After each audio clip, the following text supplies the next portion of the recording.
চারাগাছ, কবি সুকান্ত ভট্টাচার্য।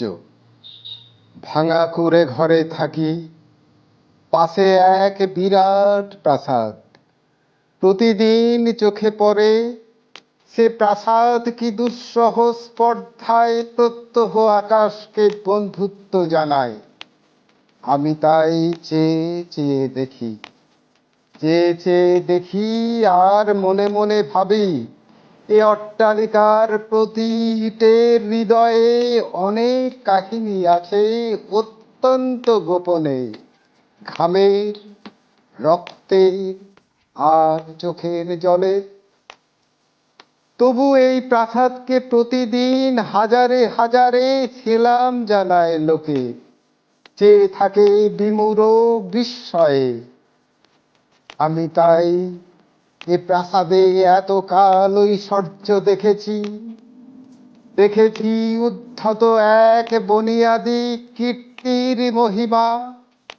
হঠাৎ সেদিন চকিত বিস্ময়ে দেখি, অত্যন্ত প্রাচীন সেই প্রাসাদের কার্নিসের ধারে অশ্বত্থ গাছের চারা। অমনি পৃথিবী আমার চোখের আর মনের পর্দায় আসন্ন দিনের ছবি মেলে দিল একটি পলকে। ছোট ছোট চারাগাছ, রসহীন খাদ্যহীন কার্নিসের ধারে বলিষ্ঠ শিশুর মতো বেড়ে ওঠে দুরন্ত উচ্ছ্বাসে।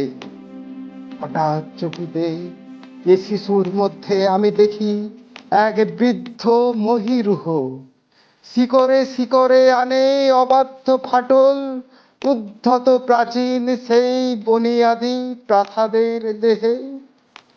ছোট ছোট চারাগাছ নিঃশব্দে হাওয়ায় দোলে, কান পেতে শোনে প্রত্যেক ইটের নিচে ঢাকা বহু গোপন কাহিনী, রক্তের, ঘামের আর চোখের জলের।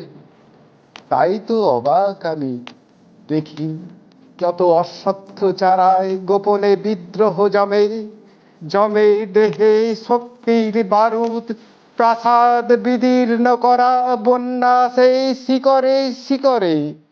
মনে হয় এই সব অশ্বত্থ শিশুর রক্তের, ঘামের আর চোখের জলের ধারায় ধারায় জন্ম। ওরা তাই বিদ্রোহের দূত।